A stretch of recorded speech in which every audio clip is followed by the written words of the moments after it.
லூக்கா அதிகாரம் 1. மகா கனம்பொருந்திய தெயோப்பிலுவே, நாங்கள் முழுநிச்சயமாய் நம்புகிற சங்கதிகளை ஆரம்பமுதல் கண்ணாரக் கண்டு வசனத்தை போதித்தவர்கள் எங்களுக்கு ஒப்புவித்தபடியே அவைகளைக் குறித்துச் சரித்திரம் எழுத அநேகம்பேர் ஏற்பட்டபடியினால் ஆதிமுதல் எல்லாவற்றையும் திட்டமாய் விசாரித்தறிந்த நானும் உமக்கு உபதேசிக்கப்பட்ட விசேஷங்களின் நிச்சயத்தை நீர் அறிய வேண்டுமென்று அவைகளை ஒழுங்காய் உமக்கு எழுதுவது எனக்கு நலமாய்த் தோன்றிற்று. யூதேயா தேசத்தின் ராஜாவாகிய ஏரோதின் நாட்களில் அபியா என்னும் ஆசாரிய வகுப்பில் சகரியா என்னும் பேர் கொண்ட ஆசாரியன் ஒருவன் இருந்தான். அவன் மனைவி ஆரோனுடைய குமாரத்திகளில் ஒருத்தி, அவள் பேர் எலிசபெத்து. அவர்கள் இருவரும் கர்த்தரிட்ட சகல கற்பனைகளின்படியேயும் நியமங்களின்படியேயும் குற்றமற்றவர்களாய் நடந்து தேவனுக்கு முன்பாக நீதியுள்ளவர்களாயிருந்தார்கள். எலிசபெத்து மலடியாயிருந்தபடியினால் அவர்களுக்கு பிள்ளை இல்லாதிருந்தது. இருவரும் வயது சென்றவர்களாயும் இருந்தார்கள். அப்படியிருக்க அவன் தன் ஆசாரிய வகுப்பின் முறைப்படி தேவசந்நிதியிலே ஆசாரிய ஊழியம் செய்து வருகிற காலத்தில் ஆசாரிய ஊழிய முறைமையின்படி அவன் தேவாலயத்துக்குள் பிரவேசித்து தூபம் காட்டுகிறதற்குச் சீட்டை பெற்றான். தூபம் காட்டுகிற வேளையிலே ஜனங்களெல்லாரும் கூட்டமாய் வெளியே ஜெபம் பண்ணிக் கொண்டிருந்தார்கள். அப்பொழுது கர்த்தருடைய தூதன் ஒருவன் தூபபீடத்தின் வலது பக்கத்திலே நின்று அவனுக்குத் தரிசனமானான். சகரியா அவனைக் கண்டு கலங்கி பயமடைந்தான். தூதன் அவனை நோக்கி, சகரியாவே, பயப்படாதே, உன் வேண்டுதல் கேட்கப்பட்டது. உன் மனைவியாகிய எலிசபெத்து உனக்கு ஒரு குமாரனை பெறுவாள். அவனுக்கு யோவான் என்று பெயரிடுவாயாக. உனக்குச் சந்தோஷமும் மகிழ்ச்சியும் உண்டாகும். அவன் பிறப்பு நிமித்தம் அநேகர் சந்தோஷப்படுவார்கள். அவன் கர்த்தருக்கு முன்பாக பெரியவனாயிருப்பான். திராட்சரசமும் மதுவும் குடியான். தன் தாயின் வயிற்றிலிருக்கும் போதே பரிசுத்த ஆவியினால் நிரப்பப்பட்டிருப்பான். அவன் இஸ்ரவேல் சந்ததியாரில் அநேகரை அவர்கள் தேவனாகிய கர்த்தரிடத்திற்குத் திருப்புவான்.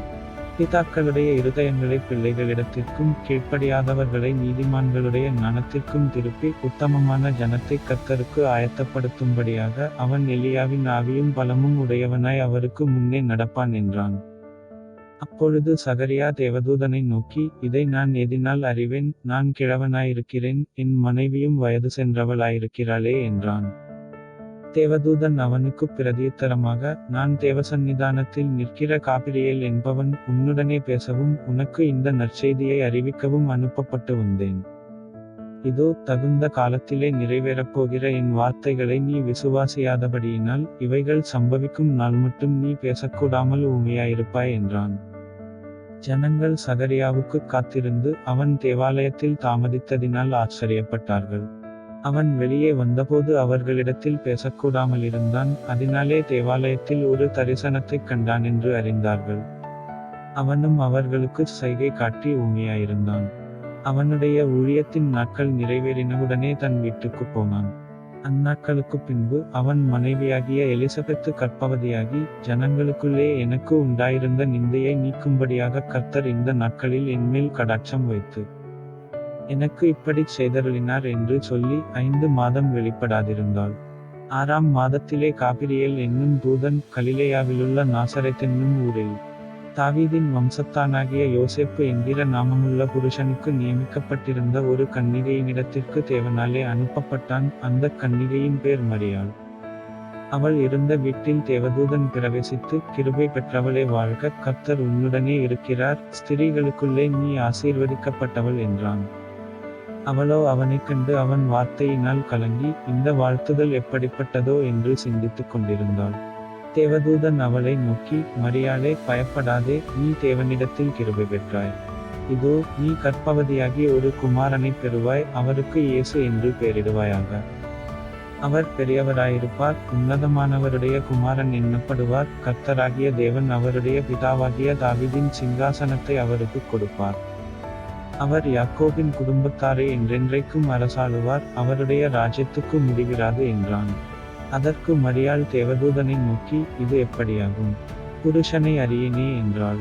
தேவதூதன் அவளுக்குப் பிரதியுத்தரமாக, பரிசுத்த ஆவி உன்மேல் வரும், உன்னதமானவருடைய பலம் உன்மேல் நிழலிடும். ஆதலால் உன்னிடத்தில் பிறக்கும் பரிசுத்தமுள்ளது தேவனுடைய குமாரன் எண்ணப்படும். இதோ, உனக்கு இனத்தாளாயிருக்கிற எலிசபெத்தும் தன் முதிர்வயதிலே ஒரு புத்திரனைக் கற்பந்தரித்திருக்கிறாள். மலடி எண்ணப்பட்ட அவளுக்கு இது 6ஆம் மாதம். தேவனாலே கூடாத காரியம் ஒன்றுமில்லை என்றான். அதற்கு மரியாள், இதோ நான் ஆண்டவருக்கு அடிமை, உம்முடைய வார்த்தையின்படி எனக்கு ஆகக்கடவது என்றாள். அப்பொழுது தேவதூதன் அவளிடத்திலிருந்து போய்விட்டான். அந்நாட்களில் மரியாள் எழுந்து மலைநாட்டிலே யூதாவிலுள்ள ஒரு பட்டணத்திற்கு தீவிரமாய்ப் போய் சகரியாவின் வீட்டுக்குள் பிரவேசித்து எலிசபெத்தை வாழ்த்தினாள். எலிசபெத்து மரியாளுடைய வாழ்த்துதலைக் கேட்டபொழுது அவளுடைய வயிற்றிலிருந்த பிள்ளை துள்ளிற்று. எலிசபெத்து பரிசுத்த ஆவியினால் நிரப்பப்பட்டு உரத்த சத்தமாய், ஸ்திரீகளுக்குள்ளே நீ ஆசீர்வதிக்கப்பட்டவள், உன் கர்ப்பத்தின் கனியும் ஆசீர்வதிக்கப்பட்டது. என் ஆண்டவருடைய தாயார் என்னிடத்தில் வந்தது எனக்கு எதினால் கிடைத்தது? இதோ நீ வாழ்த்தின சத்தம் என் காதில் விழுந்தவுடனே என் வயிற்றிலுள்ள பிள்ளை களிப்பாய் துள்ளிற்று. விசுவாசித்தவளே பாக்கியவதி, கர்த்தராலே அவளுக்குச் சொல்லப்பட்டவைகள் அவளுக்கு நிறைவேறும் என்றாள். அப்பொழுது மரியாள், என் ஆத்துமா கர்த்தரை மகிமைப்படுத்துகிறது, என் ஆவி என் இரட்சகராகிய தேவனில் களிகூறுகிறது. அவர் தம்முடைய அடிமையின் தாழ்மையை நோக்கி பார்த்தார். இதோ இதுமுதல் எல்லா சந்ததிகளும் என்னை பாக்கியவதி என்பார்கள். வல்லமையுடையவர் மகிமையானவைகளை எனக்குச் செய்தார், அவருடைய நாமம் பரிசுத்தமுள்ளது. அவருடைய இரக்கம் அவருக்கு பயந்திருக்கிறவர்களுக்கு தலைமுறை தலைமுறைக்கும் உள்ளது. தம்முடைய புயத்தினாலே பராக்கிரமம் செய்தார், இருதய சிந்தையில் அகந்தையுள்ளவர்களைச் சிதறடித்தார். பலவான்களை ஆசனங்களிலிருந்து தள்ளி தாழ்மையானவர்களை உயர்த்தினார். பசியுள்ளவர்களை நன்மைகளினால் நிரப்பி ஐசுவரியமுள்ளவர்களை வெறுமையாய் அனுப்பிவிட்டார். நம்முடைய பிதாக்களுக்கு அவர் சொன்னபடியே ஆபிரகாமுக்கும் அவன் சந்ததிக்கும் என்றென்றைக்கும் இரக்கஞ்செய்ய நினைத்து தம்முடைய தாசனாகிய இஸ்ரவேலை ஆதரித்தார் என்றாள். மரியாள் ஏறக்குறைய 3 மாதம் அவளுடனே இருந்து தன் வீட்டுக்கு திரும்பி போனாள். எலிசபெத்துக்கு பிரசவகாலம் நிறைவேறினபோது அவள் ஒரு புத்திரனை பெற்றாள். கர்த்தர் அவளிடத்தில் தம்முடைய இரக்கத்தை விளங்க பண்ணினார் என்று அவளுடைய அயலகத்தாரும் பந்துஜனங்களும் கேள்விப்பட்டு அவளுடனே கூட சந்தோஷப்பட்டார்கள்.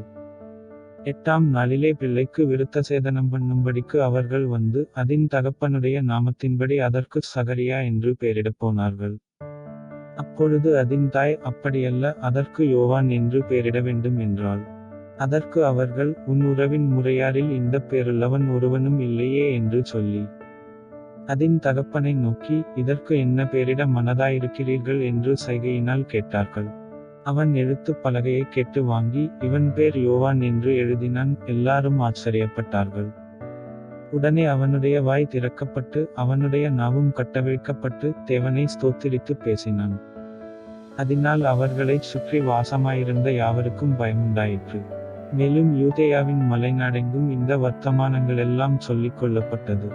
அவைகளை கேள்விப்பட்டவர்கள் எல்லாரும் தங்கள் மனதிலே அவைகளை வைத்துக்கொண்டு, இந்த பிள்ளை எப்படிப்பட்டதாயிருக்குமோ என்றார்கள். கர்த்தருடைய கரம் அந்த பிள்ளையோடே இருந்தது.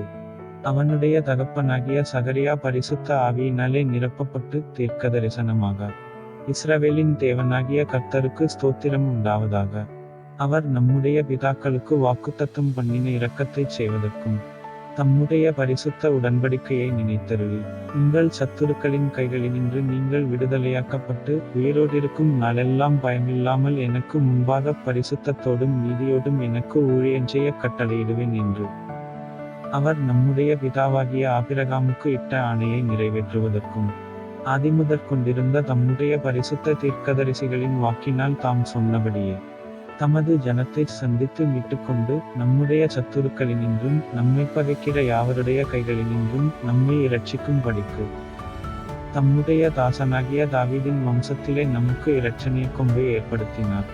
நீயோ பாலகனே, உன்னதமானவருடைய தீர்க்கதரிசி எண்ணப்படுவாய். நீ கர்த்தருக்கு வழிகளை ஆயத்தம் பண்ணவும் நமது தேவனுடைய உருக்கமான இரக்கத்தினாலே அவருடைய ஜனத்துக்கு பாவமன்னிப்பாகிய இரட்சிப்பை தெரியப்படுத்தவும் அவருக்கு முன்னாக நடந்து போவாய். அந்தகாரத்திலும் மரண இருளிலும் உட்கார்ந்திருக்கிறவர்களுக்கு வெளிச்சம் தரவும் நம்முடைய கால்களை சமாதானத்தின் வழியிலே நடத்தவும் அவ்விரக்கத்தினாலே உன்னதத்திலிருந்து தோன்றிய அருணோதயம் நம்மை சந்தித்திருக்கிறது என்றான்.